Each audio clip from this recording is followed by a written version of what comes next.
Hello everybody. Sorry to keep you waiting. Hope everyone on Zoom can hear us all right. Emma's got her tea and a bourbon, so we're ready to go. Here to preview a very exciting one on Sunday against Man United in the FA Cup. Who would like to kick us off? Can we come to James at Sky Sports? James and Ella, I should say. Absolutely, most important one there. We can see that's the last time players have been taken away from you for international duty. Next time be you doing the taking. How are you feeling going into this now final part, not just of the season, but your time at Chelsea? Good question. I'm not sentimental about it. I did when I drove in this morning, maybe start taking in some things that I might just, breeze past, not think twice about it. I'm absolutely committed to doing everything I possibly can to help the team achieve its goals, and I'm looking forward to it. And how are the players feeling with the same circumstance, the fact that there's a lot to play for still, and this is your final month in charge? Listen, the team wants to win for themselves. They want to win for the football club. They want to win for their families. They want to win because they're winners. They're sick to death of what they need to do for me. And that's fair. It's not about me. It's about them and us as a collective, making sure we maximise the situations we're in. There's 3 pieces of silverware up for grabs. I'm very grateful to be in the position to be competing for them. And as I said before, we're looking forward to it. And any concerns coming back from international duty? Any players with niggles, knocks? No, I don't. We've had a session where today is some are in part of it. But no, we don't have, I believe we have a full quota to select from. And Millie Bright, is she edging closer and closer? That's a good question. Again, she was in with the group today, so she was doing some basic actions with the group. She's been out a long time, so I think it's unfair to put that pressure on Millie, and I don't know when that will be. Now, it's been 2 weeks since the Conti Cup final, and now dust has settled. Yeah. Have you managed to reflect on what happened, not just at the game, but what happened after the game as well? Well, my son said to me after the game, "Mummy, when you push someone in school, you're asked to go and take time out." And I said to him, "You know what, darling? You can't meet aggression with aggression. All you can do is tell the teacher. All you can do is go and explain to the teacher why you think something's unfair." I said, even if the players go to the teacher, even if the parents go to the teacher, that's all you can do. You cannot meet aggression with aggression. And I thought it was a really good conversation to have with my son after the final. Is there anything about what happened afterwards, not just on the pitch, but also in the press conference afterwards with comments you made? Would you change any of that? Would you stand by everything you said? So when at times the mob is swayed to carry praise or blame too far, we may choose somewhere like a star to stay our minds on and be slayed. Can you explain and elaborate the meaning behind that? I've had a fantastic break. I've already explained an important analogy that I shared with my son and the lessons learned, and my focus is on moving forward, and I've had time to look at my star. I get that. Can I just ask about that? Jonas spoke earlier, he described the comments made as irresponsible. Do you understand where he's coming from? Is that something you can go, okay, I accept that, and let's look to move on now? I don't have an opinion on it. Okay, and final question from me. I think I asked you this maybe a few months ago when it first arose, the future Chelsea manager. There's been lots of reports again in the press. Is there an announcement to make soon about who the successor is going to be? I can't comment on people at other clubs. Thanks. Hi Emma, how are you? Hey, you're new to the job. kind of. Chelsea have a really good record against Manchester United, unbeaten in the last 10. Is that an added factor for you ahead of the weekend? No, it's an opportunity and one where we've always been really tough games, and we're going away from home after international break. They're always tough games, but as I said before, we're really happy to be in the position to compete. That's what we're looking forward to. Excellent job, Ella. Well done. BBC Sport? Hi there, Matt Raven, BBC Sport. Just a quick chat first, Emma, if that's okay, about the upcoming game against United. It's your last season, so you obviously want to leave on a high. Is there more pressure now on this game following the Arsenal defeat in the cup? I mean, if that helps your headlines this week, you decide that. Every game's a pressure when you're the manager of Chelsea, but no, there's no particular, exception to that based on a previous result. And I know there's still a few games to play, but just sum up in your own words, your own thoughts this season for Chelsea. I can't. We're in the middle of it, and you have to ask me at the end. To go back to the altercation at the end of the game with Arsenal, I know you've made a few comments, so thank you for that. I'll try not to repeat any questions already asked, but how have you personally processed it? You mentioned the chat with your son, but in the weeks that followed, did you have a little look at yourself? Have you gone through any particular emotions you can share with us? No, I've said everything I need to and done the reflections that are important.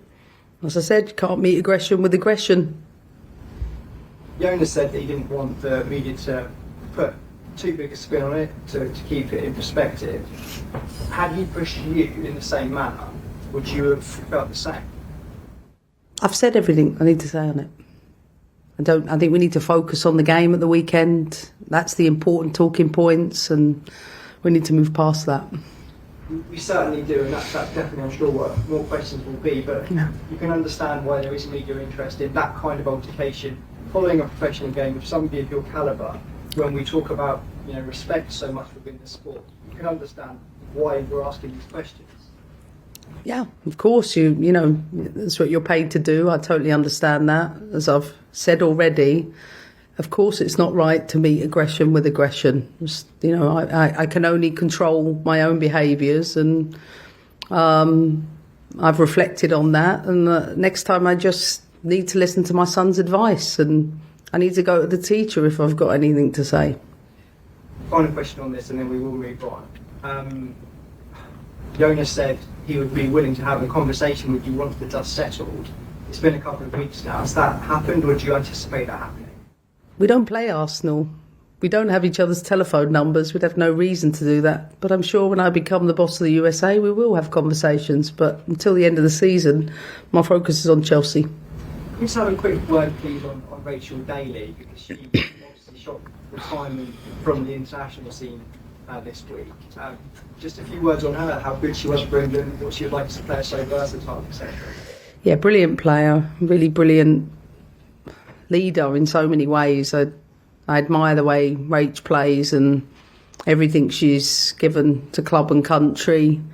I was a little surprised at the news, but of course everything's always personal to people, and so people don't realise how difficult it is sometimes when you play in a number of positions and you're considered quite versatile and you've had to adapt in certain ways. Rach Daly has proved at the very highest level in World Cups, in European Championships, she could not only play as a striker but as a fullback and a wide player, and trust me, you can't underestimate the qualities you must have to possess that. And I think Rach is a superhuman, someone I probably would have liked to have coached, to be honest. It's my type of person, and I wish you all the best. And finally, can you talk a little bit ahead of the game about kind of tactics? You said everyone was fit, and without giving too much away, of course. We only had, 45-minute session, so you can't deliver an awful lot. We'll get a little more tactical 11v11 work tomorrow. Really, you can't achieve a lot. We'll get the set pieces done, get the strategy right in the classroom, and as I said 1,000 times, we're used to a one-day build or a 1.5-day build, and we'll just prepare as we always do. Thank you for your time. Thanks. Bradley? Hi Emma, hope you're well. I know you mentioned earlier that you're still fighting on for the Champions League and the WSL as well, but as it is your final season at Chelsea, if you were to get through to the final this weekend, how much would it mean to you to have that one final moment at Wembley as Chelsea boss? I don't think about it because, as you know, in top level football, you can't run away with those things. I think I want to do everything I can for the team in whatever capacity, and I know as a team we've done so well over multiple years. I've said this many times.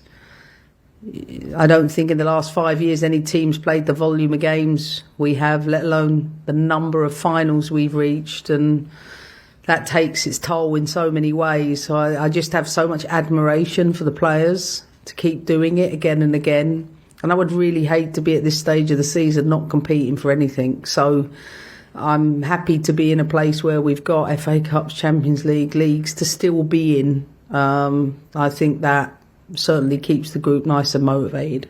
You've been vocal about prize money in the FA Cup in previous years, and it has increased this year.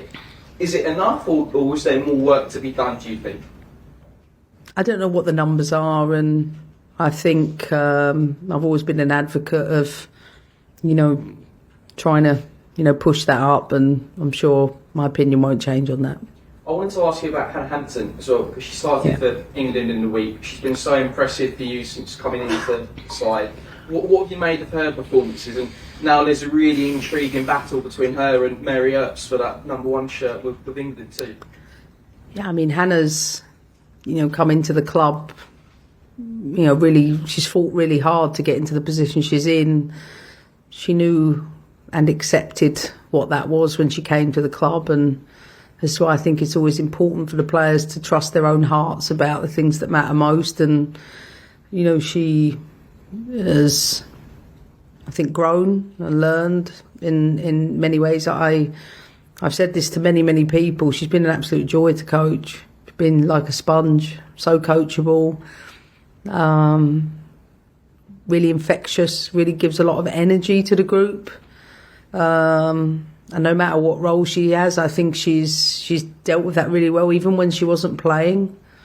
I think she's managed that. But I also think that's easier as a younger goalkeeper. And I think that she's had to accept, still things she has to grow up with. But she's doing them, and I'm proud of how she's developing. And lastly from me, I'm sure you get asked every week about Lauren James, but how impressed have you been by the maturity she's shown to step up amidst the injury crisis and that you've got here at the minute, and really kind of go to another level for her performances? I don't think it's just for us. Look at her goal contributions for England. This is a player that's contributed a lot of goals for club and country, whether assists or goals, and that's a responsibility I put on her at the beginning of the year, and she's really maturing into that. She's got her up her trainer game though, because I think mine's a bit better than hers at the minute. But other than that, she's doing all right. That's great. Best of luck this weekend. Thank you. Any more from the room before we go across the Zoom? I just wanted to ask Emma, how are you feeling sort of, going into this cluster of games, are you rested from this international break, and is the team in a good shape? Because it's a pretty defining moment, this little cluster, isn't it? Yeah, I think I've learned over years to really take the time in the international breaks to rejuvenate and get fresh, because when you're having to do 8-10 game blocks, it does take its toll on you, and I've said this many times, we're not in the position where we've got 4 games between now and May 21st. So when it's the players I feel for, especially international players, they literally go and they have to go again. So I'm fortunate, as many of the staff, that we can get a little bit of a respite in this period. And I always say, if I don't do that, then I'm not going to be at my best for the team.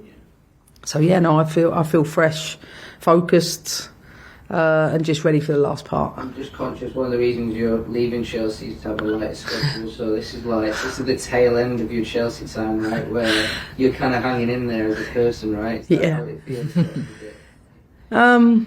Or are you sort of refreshed just now, sat here after that? Well, I haven't had a new job for 12 years, so you know, there are things that come with that are new moments for me. But when you're wedded to your family, and that's what this place has been to me, is that I won't start that detachment process until it's over. And in fact, I probably won't do that for a while because I have to jump from one to the next. So I think to my quote from The Road Less Travelled earlier, my reflections are that I've got to stay as present as possible. And that takes a lot of work every day to not deal with all of the things that go on. And that's being mindful, and being mindful in my practice is something that I'm going to have to really tap into my breath work and meditation and doing that, because I think it's easy to maybe lose a little bit of control on that, and I don't want to do that, because I'm a lot happier and a lot more content when I'm a lot more present. Thanks, Nez. What was your biggest takeaway from the cup final defeat, and how will that change your approach going to the rest of the season, and most notably on Sunday? Well, VAR impact had an impact, and I want VAR. Let me be clear about that. So I'm great for that. I think that's essential, even if it worked against us. It's tight. You go and these games can go either way. You get the first goal, you know, different game. But no, listen, like I said, I would hate to be in the position where we're not in the FA Cup, or competing for the league, or competing for the Champions League. I'd feel a lot worse. It's a loss, but we've got other things to look forward to. Thanks. Thank you. Any more on Zoom? Speak now. All right, Kit, we'll finish with you, if that's okay. Hi Emma, hope you're well. Can I just ask about, just to go back to the poem you recited, is poetry something you've lent on for a long time? Is this a recent thing? Your relationship with poetry? Have you read the book? No, I'm not that intelligent, sadly. You look it to me. Read it. Read it. It's a great book. Yeah, I mean, yeah, I will. I'll lean on lots of things, not just poetry. I've got different mentors. I've got different spiritual leaders. I've got a great family. I've got all of those things. Like, being in my position is not easy. So I need to keep my sanity. And, you know, I'm grateful that, you know, things like that help. Thanks, Emma. And can I just check, when you're talking about, when you're speaking to your son about you can't mix aggression with aggression, you were still talking about male aggression in that scenario? I've already answered the question. I think we'll leave it there, Kit. I think Emma's answered that pretty conclusively. But thank you very much. Cheers. Thanks, guys. We'll end it there. Thanks.